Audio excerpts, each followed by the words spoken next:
I started reading this book. It is by Shannon Lee. It is the daughter of Bruce Lee. The book is Be Water, My Friend. I'm on page 27. Have appropriate tension. One of the first teachings of Jeet Kune Do is the on guard position. The on guard position is a position most favorable to the mechanical execution of all the total techniques and skills. It allows complete relaxation, yet at the same time gives a muscle the tension most favorable to quick reaction time. The on guard position must above all be a proper spiritual attitude stance. From the Tao of Jeet Kune Do by Bruce Lee. The on guard position was what my father called the starting stance for his art, the position from which all movement should ignite whenever possible. His stance was very unique. It was based on his understanding of laws and physics and biomechanics, as well as an assessment of many combative arts, Wing Chun, boxing, and fencing chief amongst them. Bruce Lee's on-guard position was both relaxed yet active. In this position, the rear heel is raised like a coiled serpent, ready to push off and strike at a moment's notice. The limbs are loose but not floppy, the knees bent, the feet hip-width apart, and the distance of the natural step between them. The back toe pointed at the front foot's instep, forming a triangle of stability, making it hard to knock you backward or side to side.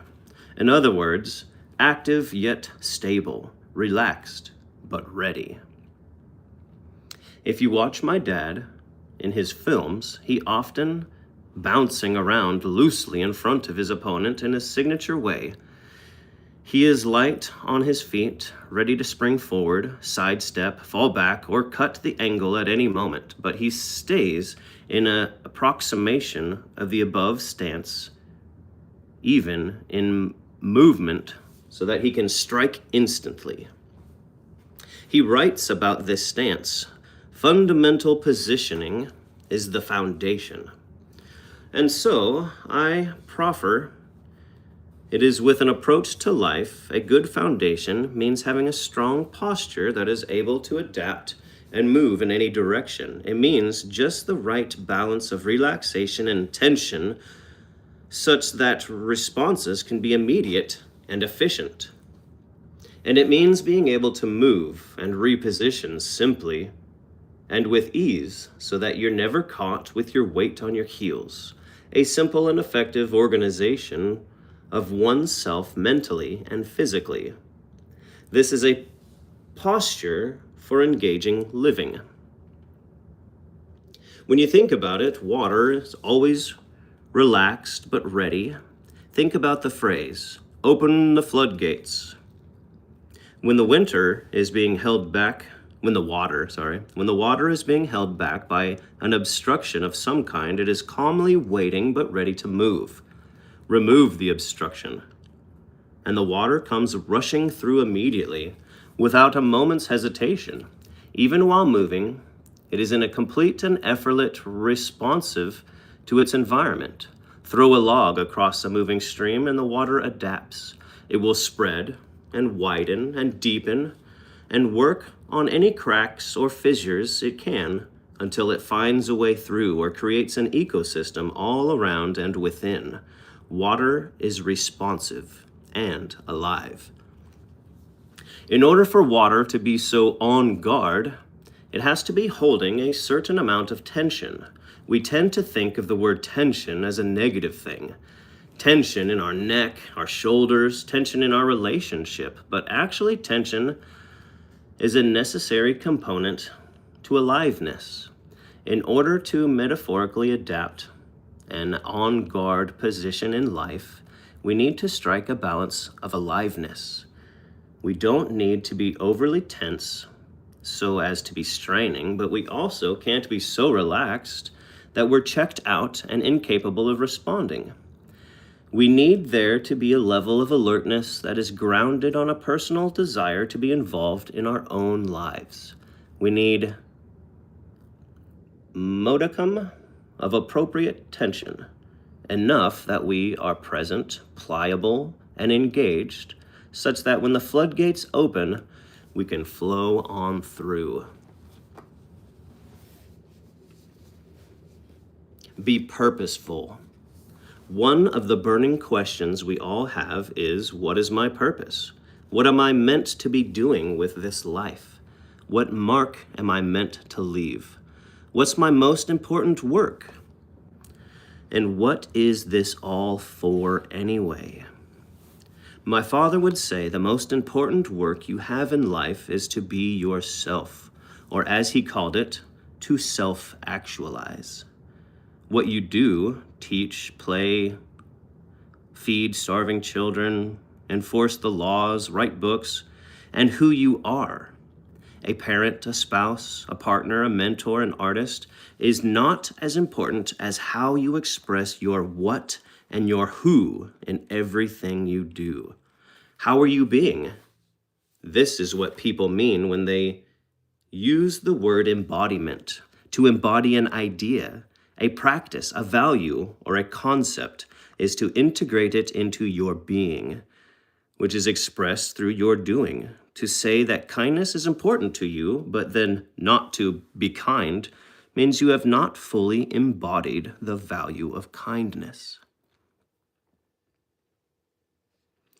To self-actualize is to raise your human vibration, reach for your greatest potential, and express it outwardly as you move through life at the highest level possible, whatever that may be. When you choose to express it in your hobbies, in your work, in your relationships, it is just the vehicle through which you shine your light.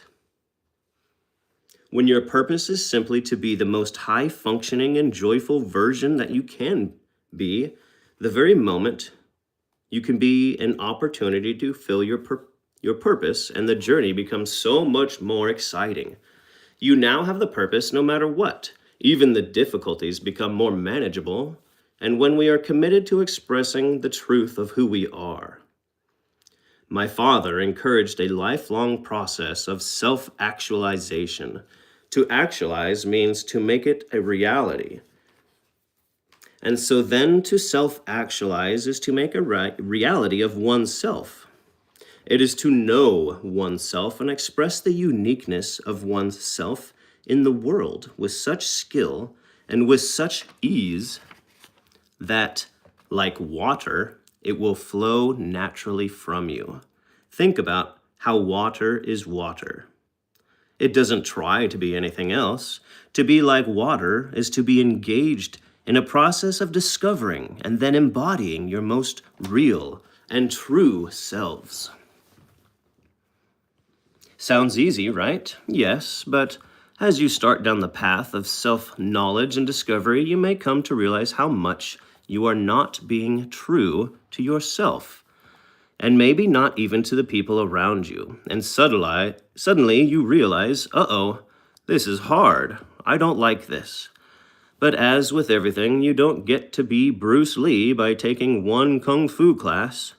You don't get to be a concert pianist in one lesson, and you don't get to express your best self out in the world without a healthy dose of personal inventory and integrity. It takes work to make your insides match your outsides. When we're born, we are naturally open, sensing, responsive, energetic little beings that as we are taught to navigate the world, we start to try to be one way or another, and our essence can get bogged down by the influence of so many other people and what they believe is right for us. Part of this programming is the normal process of growing up and learning about the world, seeing that there are rules for survival and learning how to navigate them. We need to know how to protect ourselves, how to get what we need, and how to get by. But in this process, we also become separated from ourselves, from our essential selves, by outside influence. As we learn how to conform, we can forget how to advocate for our uniqueness. We can forget how to naturally be and how to give voice and expression in our soul, and so we have become aware and vigilant as we develop, and we have to practice our return to self until we finally reclaim with consciousness what we had in our possession all along, our free, expressive, and essential nature. Water doesn't have this problem. A wave doesn't have to remember how to land on the shore. A river doesn't have to consider how to carve a canyon into a mountain. And a lake doesn't have to practice giving life to the fish and the plants. It is a simple way of just being. Water can be our guide along our path to a natural selves. And one day, if we self-actualize, we can attain and reclaim this simple and natural freedom. Be whole. Yin Yang was very important to my father. He used yin and yang in a symbol he created for his martial art. He was very well versed in the philosophy of yin yang. Whole books, movements, and schools have grown up around the understanding of embodying of yin yang.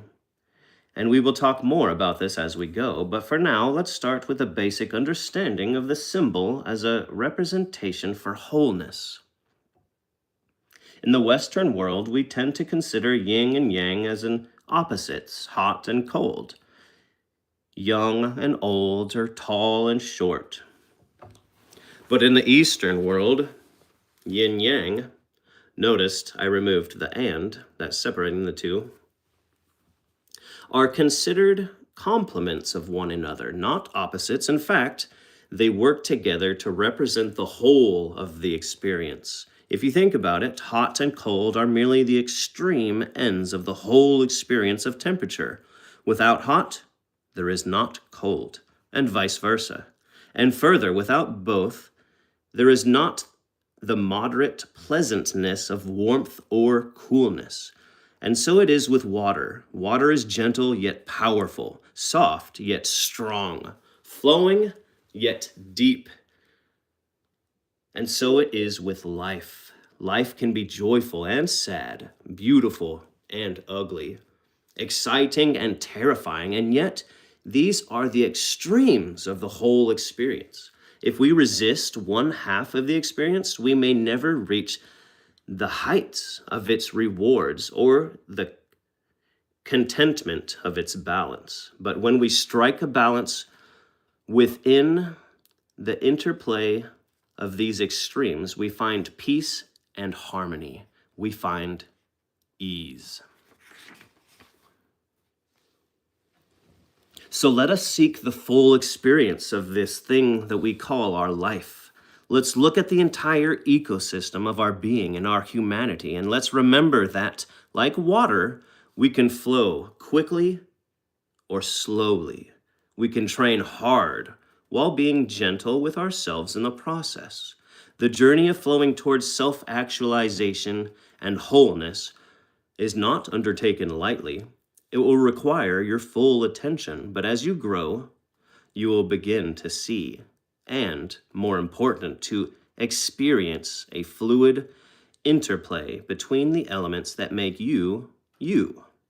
As my father wrote in a philosophical essay, the Chinese conceived the entire universe as activated by two principles, the yin and the yang, the positive and the negative. And they considered that nothing that exists, either inanimate or so-called inanimate, does so except by these ceaseless interplay of these two forces, yang and yin, matter and energy, heaven and earth, and conceived of as essentially one, or as two coexistent poles of one invisible whole. It is a philosophy of the essential unity of the universe and the eternal cycles of the leveling of all differences and relativity of standards, and the return of all the divine intelligence, the source of all things. So now that we have our toe in the vast pond of the universe, let's go a little deeper.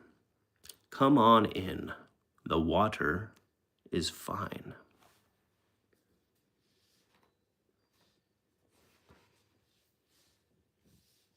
Chapter 2, The Empty Cup. The usefulness of a cup is in its emptiness. Empty your mind. In an article my father wrote in 1971 about his art of Jeet Kune Do, he started off with a Zen parable to prepare the reader to keep an open mind, as what he was about to go on to say was extremely unorthodox for fighting arts of the time. He wrote, "A learned man once went to a Zen master to inquire about Zen, and the master talked. The learned man would frequently interrupt him with remarks like, 'Oh yes, we have that too,' and so forth. Finally, the Zen master stopped talking and began to serve tea to the learned man. However, he kept pouring the tea, and the teacup overflowed. 'Enough! No more can go into the cup,' the learned man interrupted. 'Indeed, I see,' answered the Zen master. 'If you do not first empty your cup, how can you taste my cup of tea?' The learned man can't truly take in anything that the Zen master is saying because he is simultaneously comparing and judging the information against his own. In other words, he's not really listening.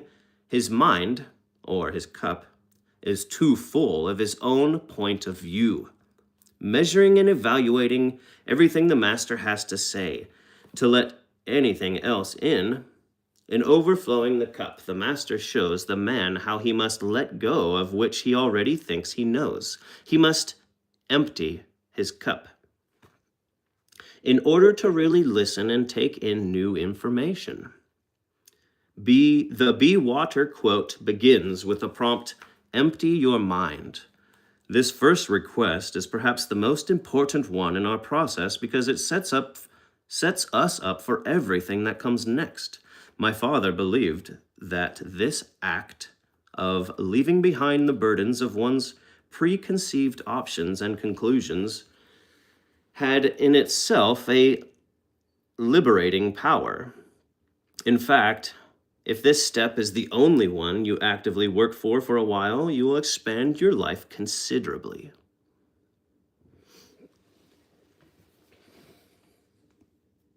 Finding neutrality.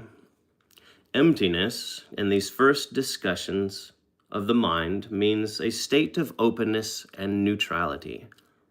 When your mind is crowded with thoughts and information about all things you've learned and how you feel about them, there isn't room for much else.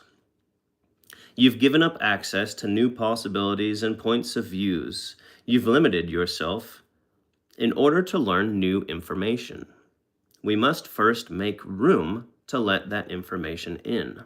Emptying your mind does not mean forgetting everything you've ever learned or giving up everything you believe. What it means is that you should try to meet each conversation, each interaction, and each experience with a willingness to consider something new without the burden of your judgment in the process.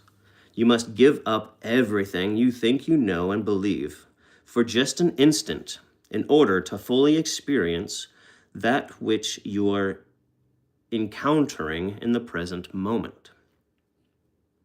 Make room for the possibility that maybe you don't already know all of what you believe to be true, that what you believe is, in fact, a work in progress, capable of changing and evolving as you learn and grow.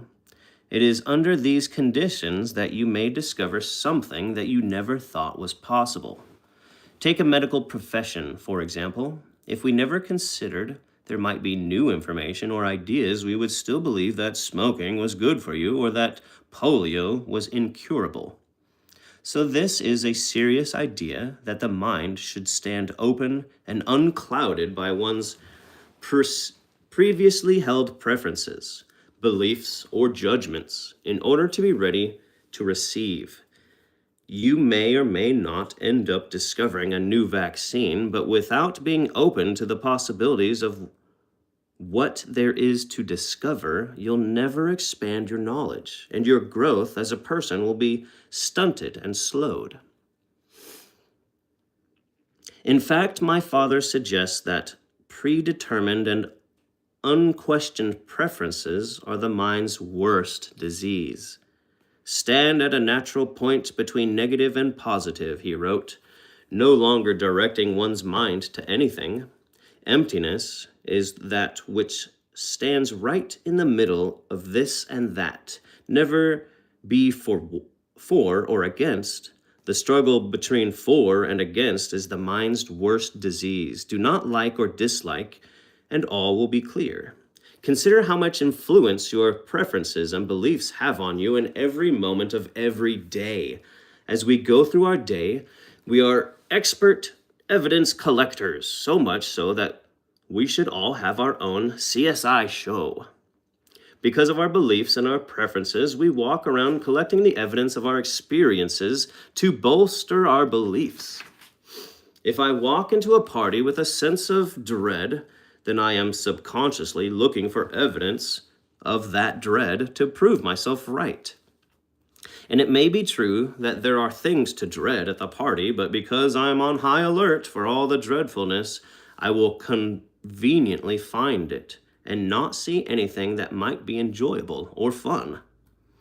We are always looking to be proved right.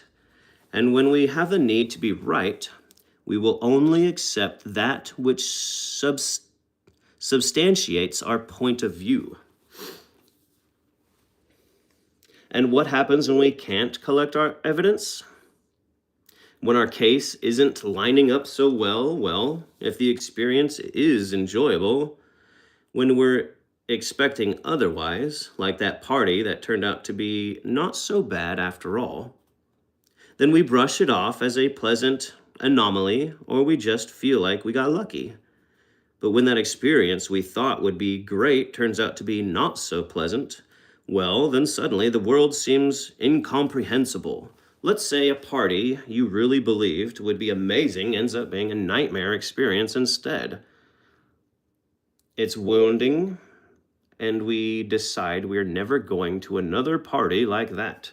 Interestingly, when something negative happens against our expectation, instead of thinking that there may be something more to consider or some personal responsibility to shoulder, most of us decide that we are victims of something more sinister than we had previously known, a universal plot to ruin our lives. But what if you went into that party with no expectations, no sense of dread, and no expectation of having the time of your life? Then the party just is what it is. You can assess for yourself later what parts of it you really enjoyed and what parts you didn't. You meet each moment of the party as it occurred. No stress, no full attention is on the party without having to constantly check with yourself if you're having a good enough time. Neutral, present, empty.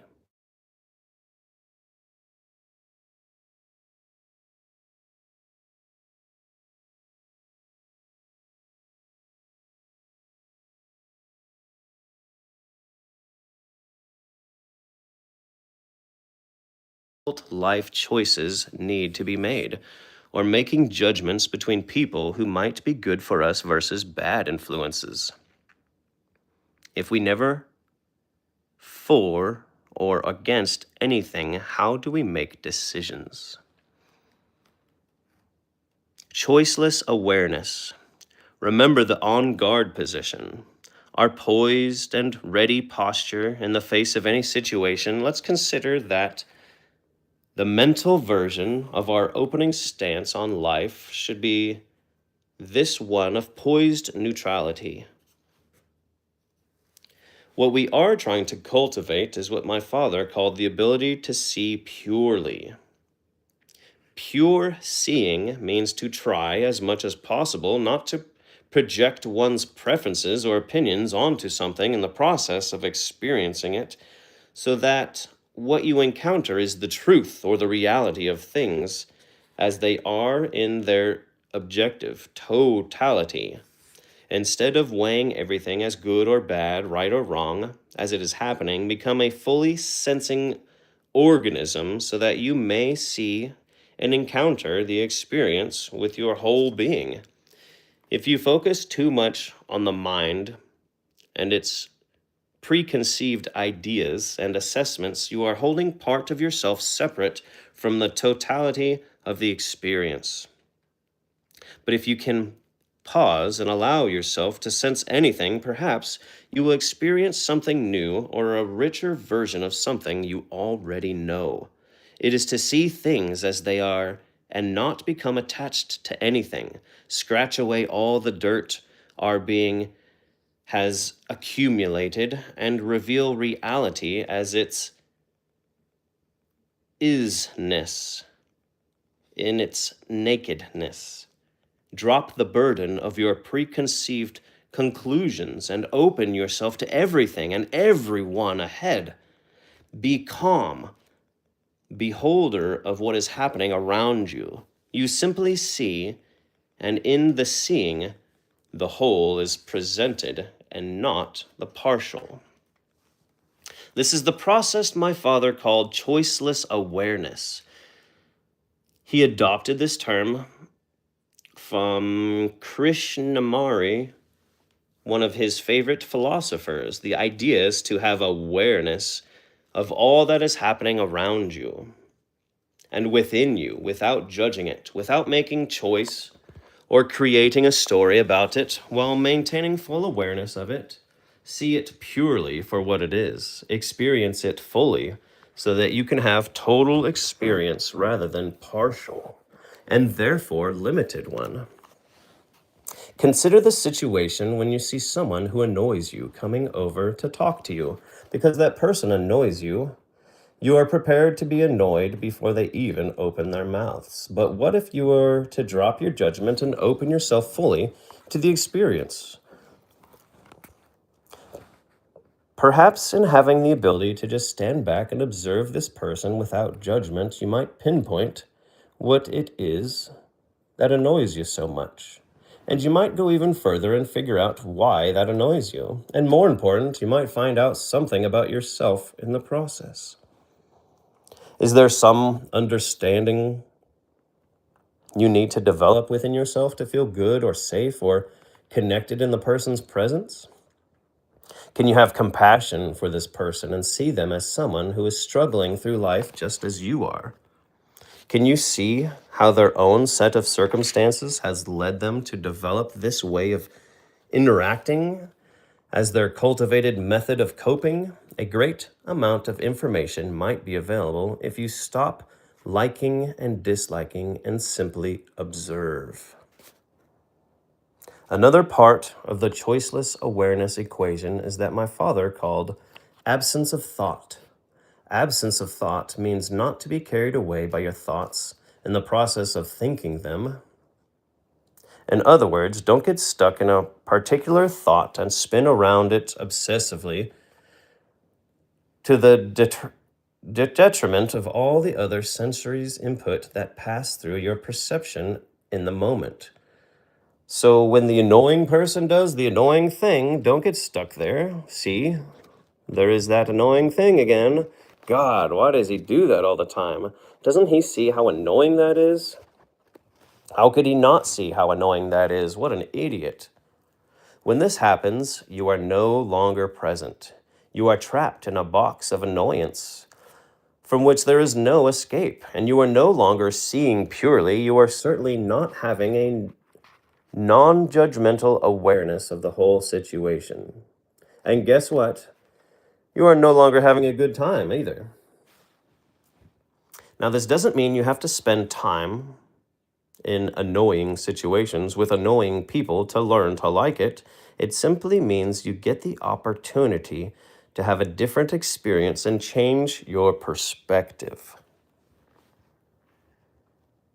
Most notably, you get to use the information you receive to know yourself better and understand what your biases are or what triggers certain reactions in you. You get to assess what behaviors need to be changed in yourself and what parts of yourself may need to be healed.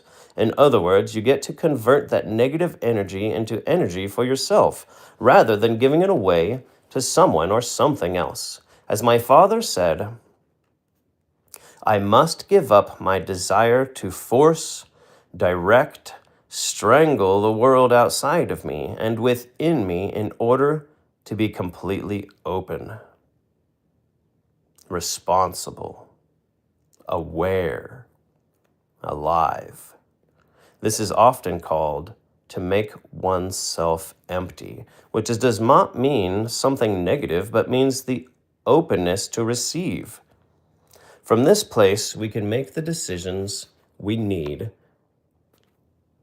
while understanding ourselves and what might truly be in line with our soul. We will also have more compassion and acceptance of what is. From this place, we have so much more possibility.